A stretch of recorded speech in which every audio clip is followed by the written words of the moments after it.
Hi friends, இன்றைக்கி என்ன video பார்க்க போகிறோன்னா லஞ்சு விலாக் தான் பார்க்க போகிறோம். வாங்க, நான் லஞ்சுக்கு என்னெல்லாம் செஞ்சேன்னு இந்த வீடியோவில் பார்க்கலாம்.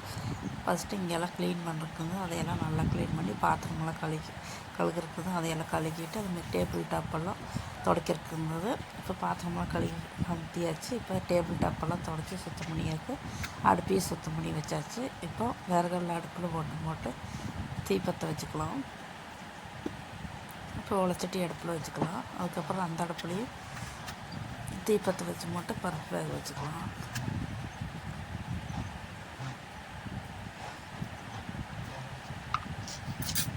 இப்போ பருப்பு எடுத்து போட்டுக்கிறேன். தண்ணி ஊற்றி அலசிக்கலாம். பருப்பை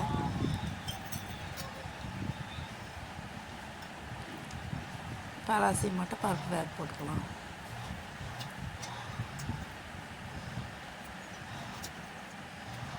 அதுக்கப்புறம் அரிசி கழுவிட்டு வந்தோம்னு சொல்லிட்டு அரிசியை நான் எடுத்துக்கிறேன்.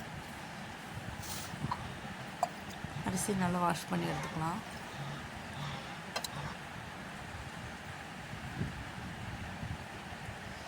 இப்போ அரிசி கொஞ்ச நேரம் ஊற வச்சுக்கலாம். இப்போ அரிசியெல்லாம் நல்லா ஊறிடுச்சு. இப்போ வந்துட்டு போட்டுக்கலாம் சட்டியில். இப்போ தண்ணியெல்லாம் இருந்துன்னு சொல்லி அதை தைக்கி வச்சுக்கிறேன். ஆனால் தான் சீக்கிரம் கொதி வந்து தைக்கி வச்சு மட்டும் மூடி வச்சுக்கிறேன். இப்போ சோறுலாம் நல்லா கொதி வந்துடுச்சு. இப்போ இலக்கி விட்டுக்கலாம். இப்போ பருப்பு கொதி வந்துடுச்சு. சரி, பருப்பு வேகிறதுக்குள்ளே பீட்ரூட்டாக இருக்கலாம்னு சொல்லி பீட்ரூட்டாக எடுத்துட்டுருக்குறேன். சின்ன சின்னதாக பீட்ரூட்டாக எடுத்தாச்சு.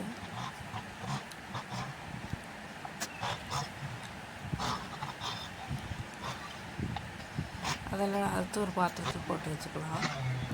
இப்போ பருப்பு வேகிறக்காச்சு. இப்போ மஞ்சள் பொடி கொஞ்சம் போட்டுக்கலாம். இப்போ தக்காளி சேர்த்துக்கிறேன் பருப்பில்.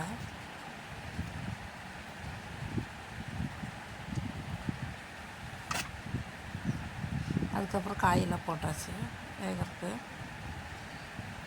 இப்போ உப்பு போட்டுக்கலாம். காய் கொஞ்சம் நேரம் வேகட்டும்.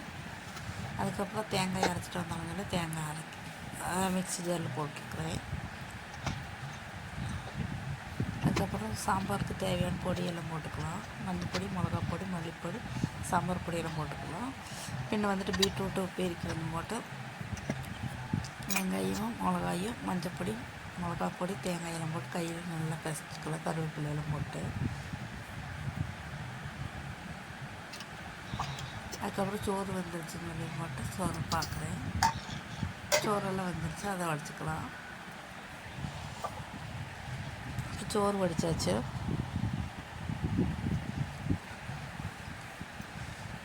இப்போ பொரியலுக்கு வந்து போட்டு கடுகு தரைச்சிக்கலாம். இப்போ கடுகு போட்டாச்சு. அதுக்கப்புறம் பீட்ரூட்டு பொரியல் இதில் சேர்த்துக்கலாம். இப்போ குழம்பெல்லாம் நல்லா கொதிச்சு வந்துடுச்சு. இப்போ தேங்காய் ஊற்றிக்கலாம்.